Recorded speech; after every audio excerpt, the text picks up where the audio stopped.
बिहार में चल रहे एसआईआर पर आज सुप्रीम कोर्ट में थोड़ी देर चर्चा हुई, यानी विस्तृत सुनवाई नहीं हुई। इस दौरान एसोसिएशन फॉर डेमोक्रेटिक रिफॉर्म्स की ओर से वरिष्ठ अधिवक्ता गोपाल शंकर नारायणन ने चुनाव आयोग की मसौदा सूची की अधिसूचना पर रोक लगाने का आग्रह किया और कहा कि इससे 4.5 करोड़ मतदाताओं को असुविधा होगी, क्योंकि एक बार ड्राफ्ट लिस्ट पब्लिश होने के बाद लोगों को आपत्तियां दर्ज कराने में, सूची में अपना नाम शामिल करवाने में बहुत सारी समस्याएं होंगी। बताया कि 10 जून को रोक लगाने की प्रार्थना इसलिए नहीं की गई क्योंकि न्यायालय ड्राफ्ट लिस्ट की तारीख से पहले ही सुनवाई के लिए सहमत हो गया था।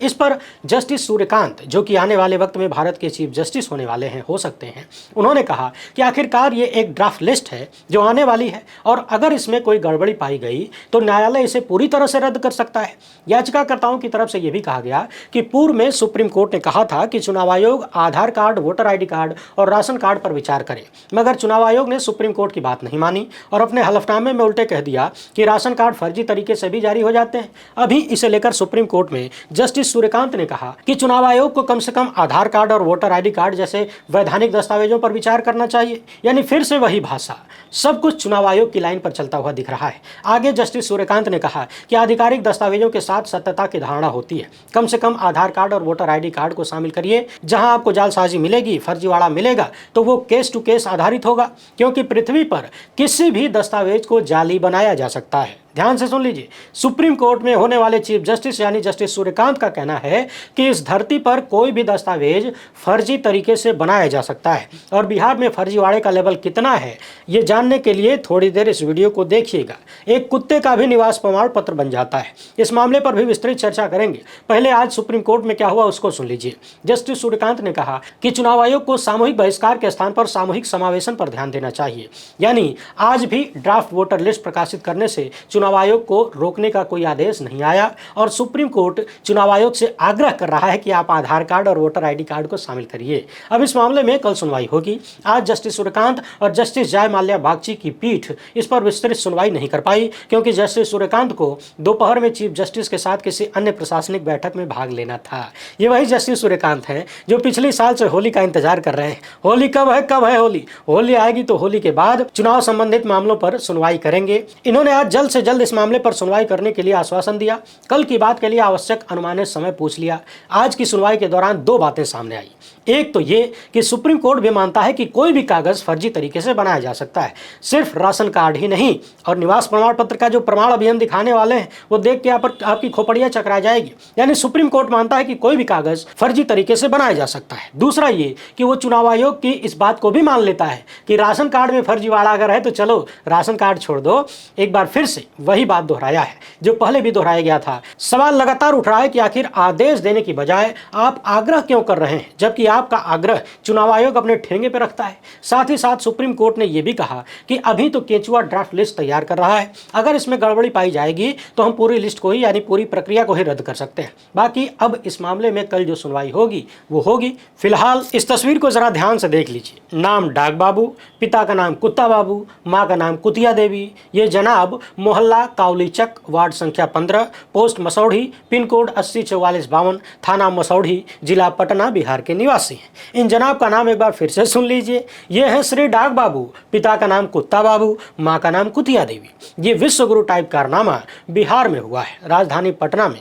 यानी देसी भाषा में एक कुकुर का निवास प्रमाण पत्र बना दिया गया है और बाकायदा इस पर अधिकारियों का सिग्नेचर भी है। ये इकलौता मामला केंचुआ को सुप्रीम कोर्ट में भी फंसाने के लिए काफी है और पूरे सिस्टम की पोल भी खोलता है। उधर टीएमसी सांसद साकेत गोखले ने एसआईआर प्रक्रिया को लेकर कुछ बेहद महत्वपूर्ण सवाल उठाए हैं। इनका दावा है कि 1.25 करोड़ से भी ज्यादा बिहार में वोटरों का नाम फिनिश होने वाला है, डिलीट हो गया है। मगर उससे पहले पहली बार है तो चैनल को सब्सक्राइब करके घंटी बजा दीजिए टन से। लाइक और शेयर करना आपकी जिम्मेदारी है। एक और चुनाव आयोग की तरफ से बिहार में एसआईआर की प्रक्रिया चल रही है। एसआईआर के दौरान आधार कार्ड, वोटर कार्ड और राशन कार्ड को नहीं लिया गया, निवास प्रमाण पत्र लिया जा रहा है। तो एकदम होड़ लग गई निवास प्रमाण पत्र बनवाने की। सीमांचल के क्षेत्र में आवासीय प्रमाण पत्र जारी करने से पहले विशेष जांच का निर्देश भी दिया गया था, लेकिन खेला पटने में हो गया। यहाँ मसौढ़ी प्रखंड में एक कुत्ते को आवासीय प्रमाण पत्र जारी कर दिया गया और अधिकारियों को इसकी जानकारी तब मिली जब प्रमाण पत्र सोशल मीडिया पर वायरल हो गया। आरटीपीएस काउंटर के जरिए जारी इस आवासीय प्रमाण पत्र में एक कुत्ते की तस्वीर लगाकर उसका नाम और पता लिखते हुए जारी कर दिया गया। आप भी अपनी स्क्रीन पर निहार लीजिए। बिहार सरकार के कारनामे कितने अमृत काल वाले हैं, सुशासन का अंदाजा यहीं से लगा लीजिए। बिहार सरकार निवास प्रमाण पत्र, जिला पटना, सर्कल मसौढ़ी। प्रमाणित किया जाता है कि डाक बापू, पिता का नाम कुत्ता बाबू, माता का नाम कुतिया देवी, ग्राम मोहल्ला फला फला, डाकघर, पिन कोड फलाना ढिमकाना सब लिखते हुए पटना बिहार के अस्थायी निवासी बता दिया गया है। यहाँ ध्यान से देखेंगे तो सक्षम अधिकारी मुरारी चौहान की डिजिटल सिग्नेचर भी उपलब्ध है, यानी प्रमाणित आवासीय प्रमाण पत्र है ये। 24 जुलाई को इसे जारी किया गया था। आवेदक की तस्वीर की जगह कुत्ते की तस्वीर लगी है। जब यह सर्टिफिकेट सोशल मीडिया पर वायरल हुआ तब अधिकारियों को होश आया, और जब होश आया तो रविवार के शाम को आरटीपीएस पोर्टल पर लोड विवादित आवासीय प्रमाण पत्र को रद्द कर दिया गया और राजस्व पदाधिकारी का डिजिटल सिग्नेचर भी हटाया गया। मसौढ़ी के अंचल अधिकारी प्रभात रंजन ने इस प्रमाण पत्र को रद्द किए जाने की पुष्टि की। मामले का संज्ञान डिस्ट्रिक्ट मजिस्ट्रेट भी ले रहे हैं और दोषी कर्मियों और अधिकारियों पर सख्त कार्रवाई की जाने की बात भी कह रहे हैं, ताकि ऐसी भविष्य में गलती न हो। अब यहाँ समझने वाली बात यह है कि इस आवास प्रमाण पत्र पर जो तस्वीर कुत्ते की लगी है, जैसा नाम है, इसे सुनकर देखकर तुरंत संदेह हो जाएगा। एक झटके में पकड़ में आ जाता है कि यह फर्जी है और भयंकर लापरवाही हुई है। आइए अब केंचुआ के मामले पर। पहले दिन से इस बात को लेकर सवालिया निशान है कि आखिर आधार कार्ड, वोटर आईडी कार्ड और राशन कार्ड को शामिल क्यों नहीं किया गया 11 दस्तावेजों में। सुप्रीम कोर्ट ने भी सलाह दिया कि भाई चुनाव आयोग Aadhaar card, ration card, voter ID card के बारे में भी विचार करो। हालांकि सुप्रीम कोर्ट की शब्दावली पर भी सवाल है, मगर इसके बावजूद सुप्रीम कोर्ट के कहने के बाद भी केंचुआ ने उल्टे जवाब दे दिया कि देखिए, आधार कार्ड से नागरिकता साबित नहीं होती है और वोटर आईडी कार्ड जो है वो पुरानी सूची पर आधारित है, तो कोई फायदा नहीं है। और जो राशन कार्ड है ना, उसमें बहुत बड़े स्तर पर फर्जीवाड़ा होता है, यानी फर्जी तरीके से राशन कार्ड बनता है। मगर वही केंचुआ आधार देकर ही बनाए हुए निवास प्रमाण पत्र को स्वीकृति देता है। अब जरा अपनी आंखों से देख लीजिए और सोचिए कि डाक बाबू का निवास प्रमाण पत्र किसने बनाया होगा। कुत्ता बाबू का बेटा आवासीय प्रमाण पत्र बनवाने के लिए किस अधिकारी के पास गया होगा, किस कर्मचारी के पास गया होगा, इसने कौन कौन से डॉक्यूमेंट दिए होंगे। आधार कार्ड दिया था कुत्ते ने या फिर कुछ और, क्योंकि बिना कोई डॉक्यूमेंट दिए तो आवासीय प्रमाण पत्र बनेगा नहीं। अब सवाल यह है कि जब कुतिया देवी के बेटे डाक बाबू का निवास प्रमाण पत्र बिहार की राजधानी पटना में बन सकता है और उस पर अधिकारी के डिजिटल हस्ताक्षर भी हो सकते हैं, तो क्या संभव नहीं है। यहाँ तो नाम और तस्वीर देखकर कोई भी पकड़ सकता है, लेकिन सोचिए अगर यहाँ इंसानों के नाम हो, किसी व्यक्ति की फोटो हो। एआई का जमाना है, फोटो बनाना कोई आसान नहीं है, और फिर कहीं से भी किसी को फोटो लगा देंगे तो कौन पहचानता है। तो क्या आप संदेह करेंगे कि ये फर्जी है।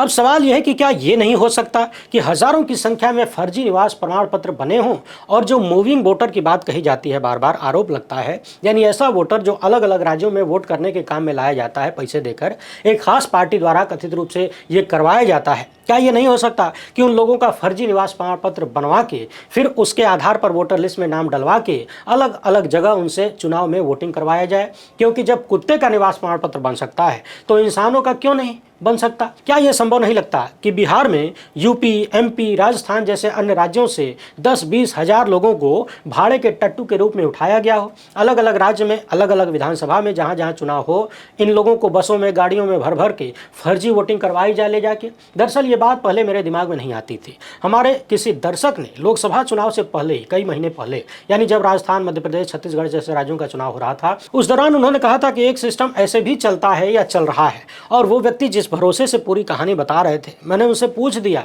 कि क्या आप भी उसका हिस्सा हैं, तो उनका कहना था कि वो सब छोड़िए, जो बता रहे हैं वो सुनिए, ध्यान से सुनिए। तो उनकी बात यही थी कि हजारों की संख्या में मूविंग वोटर तैयार किए गए हैं। इसमें क्या सच है, क्या झूठ है, हमारे पास कोई प्रमाण नहीं है। मगर सवाल है कि जब कुत्ते का निवास प्रमाण पत्र बन सकता है तो फर्जी लोगों का क्यों नहीं, और कैसे नहीं, कौन रोकेगा। और जब फर्जी निवास प्रमाण पत्र बन सकता है तो केंचुआ ने किस आधार पर कह दिया कि राशन कार्ड फर्जी होता है, बहुत बड़ा फर्जीवाड़ा होता है, सरकार ने 5 करोड़ राशन कार्ड रद्द कर दिया। अब यहाँ तो निवास भी फर्जी मिल गया, और न जाने कितने निवास फर्जी होंगे। अभी पिछली वीडियो में ही मैंने कहा था कि आखिर ऐसा कौन सा कागज है जो भारत में फर्जी नहीं बनता। आप बड़ी से बड़ी डिग्री पूछ लीजिए, राशन कार्ड, निवास प्रमाण पत्र, आधार कार्ड, कहाँ फर्जीवाड़ा नहीं पकड़ा जाता है। गुजरात गुजरात में लोग आधार कार्ड जमा करके आते हैं मैरिज सर्टिफिकेट बनवाने के लिए, बाद में पता चलता है कि उनके आधार कार्ड से शौचालय का पैसा उतार लिया। अब वो लोग अपनी इज्जत बचाते फिर रहे हैं कि करोड़ों के बंगले में रहते हैं और उनके नाम पर सरकारी शौचालय का पैसा लिया जा रहा है। ये मसला भी 2 करोड़ के आसपास का बताया जा रहा था, पिछले दिनों हमने आपको दिखाया था। तो आप फर्जीवाड़े के लेवल का अंदाजा लगाइए, उस देश में फर्जीवाड़े के लेवल का अंदाजा लगाइए जहां के प्रधानमंत्री की डिग्री पर भी फर्जी होने का आरोप लगता है। और आरोप तब सच नजर आने लगता है जब 11.5 साल में हुजूर 1 बार डिग्री दिखा नहीं पाते हैं या डरते होंगे। क्या आपको नहीं लगता कि यदि असली होती तो एक झटके में ले आके सवाल करने वालों के मुंह पे मार देते? बहरहाल उनकी डिग्री असली हो या फर्जी, 11.5 साल तो प्रधानमंत्री रहिए लिए हैं। जिस क्षेत्र में जितना गुड़ गोबर करना था करिए लिए हैं, और जितना लाखों का सूट पहन के फोटो खिंचवाना था, चश्मा घड़ी लगानी थी, कलम का प्रयोग करना था लाखों का, वो सब कर लिए हैं। 8,500 करोड़ की जहाज में उड़ना था, वो भी कर लिए हैं।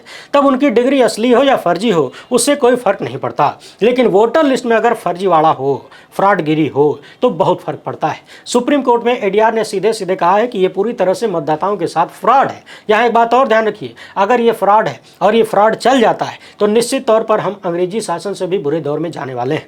उस वक्त भी लोकतंत्र नहीं था, हम सत्ता का चुनाव नहीं कर सकते थे और आज भी नहीं कर सकेंगे, वैसी ही परिस्थितियां बन जाएंगी। इसलिए इस मामले को इतिहास का सबसे बड़ा संकट समझ के चलिए, अपने लोकतंत्र, अपनी आज़ादी पर। और ये बात मैं तब कह रहा हूं जब केंचुआ के पिछले कई सालों की हरकतें मेरी नज़रों में दौड़ती हैं। इन्हीं हरकतों पर टीएमसी सांसद साकेत गोखले ने लिखा है कि मसला बहुत ही महत्वपूर्ण है और चौंकाने वाला भी है। चुनाव आयोग ने 2024 के लोकसभा वोटर लिस्ट से बिहार में 1 करोड़ 26 लाख वोटरों को रातों रात हटा दिया है। कल रात चुनाव आयोग ने SIR का विवरण प्रकाशित किया, जहां फॉर्म जमा करने की आखिरी तारीख 25 जुलाई थी। चुनाव आयोग ने बताया कि 7.9 करोड़ यानी 7 करोड़ 90 लाख से ज्यादा मतदाताओं में से केवल 91.69% यानी 7 करोड़ 24 लाख वोटरों ने ही फॉर्म जमा किया। इसका मतलब है कि 65 लाख वोटरों से फॉर्म इकट्ठा नहीं किया गया और उन्हें हटा दिया जाएगा। इसके अलावा लगभग 22 लाख वोटर हटाए गए क्योंकि उन्हें मृत बताया गया।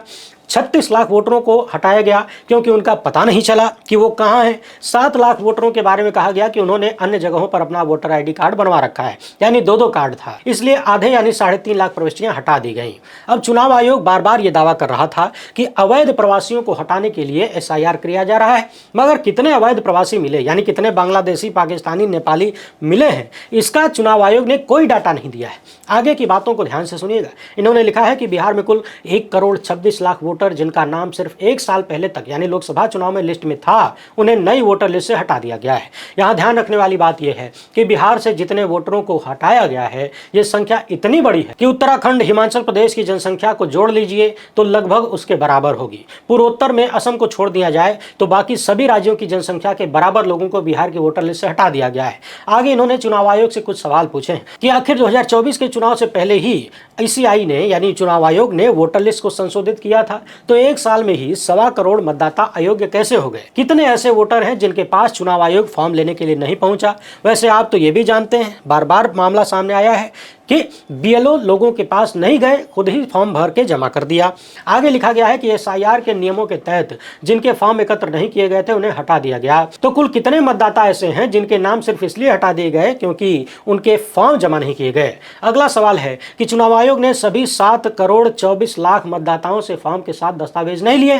क्या इसका मतलब यह है कि अगर उनके फॉर्म के साथ दस्तावेज जमा नहीं किया गया है तो और भी वोटरों के नाम हटा दिए जाएंगे? यानी जिन लोगों ने कागज नहीं दिया उनका नाम रहेगा या काट दिया जाएगा? पश्चिम बंगाल की मुख्यमंत्री ममता बनर्जी ने कहा है कि यह SIR प्रक्रिया पिछले दरवाजे से NRC है। चुनाव आयोग ने कहा था कि इसके माध्यम से विदेशियों को हटाना है, मगर उसने ये नहीं बताया कि कितने विदेशी पाए गए हैं और कितनों को वोटर लिस्ट से हटाया जाएगा। यह समझ से भी परे है कि 2024 के लोकसभा चुनाव से लेकर आज तक सिर्फ 1 साल में बिहार के भीतर 1.25 करोड़ लोग अयोग्य मतदाता बना दिए जाते हैं, यानी मतदाता ही नहीं रहेंगे। पिछले हफ्ते सभी विपक्षी दलों के सांसदों ने, जिसमें TMC भी शामिल है, चुनाव आयोग द्वारा वोटर लिस्ट के इस SIR पर संसद में चर्चा की मांग करते हुए राज्यसभा में हर दिन कार्यस्थगन प्रस्ताव दिए जा रहे हैं। जब एक ही राज्य में 1.25 करोड़ लोग रातों रात वोटिंग का अधिकार खो देंगे तो ये गंभीर मुद्दा है। मोदी सरकार संसद में इस पर खुली चर्चा करने से इतना डर क्यों रही है? अब यहाँ गणित को आप लोग जरा आसान भाषा में समझ लीजिए। बिहार में 7 करोड़ 90 लाख से ज्यादा वोटर हैं। चुनाव आयोग का दावा है कि इसमें 7 करोड़ 24 लाख के आसपास उन्होंने फॉर्म कलेक्ट किया है, यानी मोटा मोटी यहाँ 65 लाख वोटरों का फॉर्म ही नहीं मिला है। यानी अगर फॉर्म जमा नहीं हुआ तो जाहिर सी बात है, हो सकता है इनका नाम हटा दिया जाए।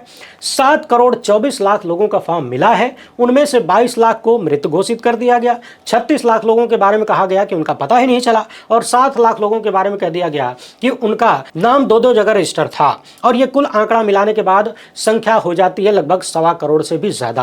अब जरा सोचिए, ये कितना बड़ा मामला है। क्या अब प्रधानमंत्री बताएंगे कि 1.25 करोड़ की संख्या दुनिया के कितने देशों की कुल जनसंख्या से भी ज्यादा है? क्योंकि उसी बिहार में जाके आवाज देने की बात पर पीठ थपथपाते हैं कि जितने लोगों को हमने आवाज दिया वो फला फला देशों की जनसंख्या से भी ज्यादा है जितना हमने आवाज दे दिया। अब आपके मन में यह सवाल उठ सकता है कि मामला केंचुआ का है, यानी चुनाव आयोग का है, तो हम प्रधानमंत्री से सवाल क्यों कर रहे हैं?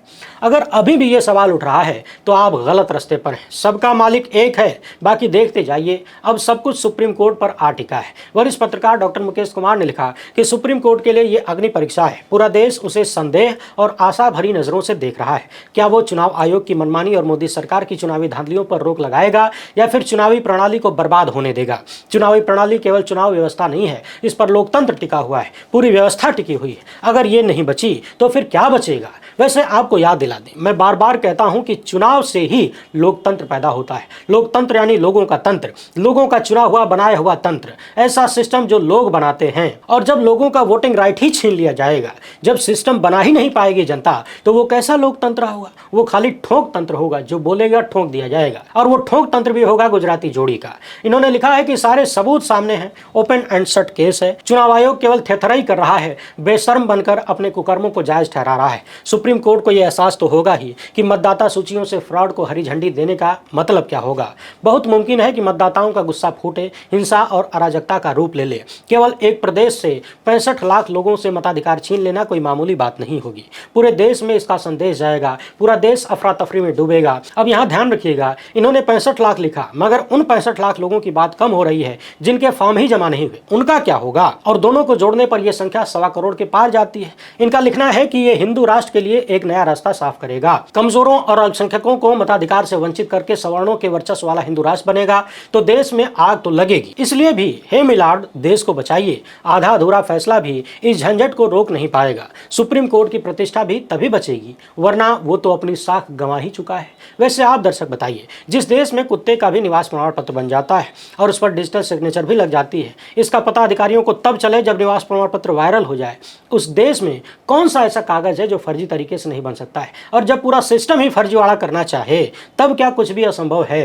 अपना जवाब कमेंट बॉक्स में जरूर लिखिएगा। वीडियो पसंद आई हो तो ज़्यादा लोगों तक पहुंचाएं। पहली बार है तो चैनल को सब्सक्राइब कर लीजिए। हमसे जुड़ने के लिए बहुत बहुत धन्यवाद। जय हिंद।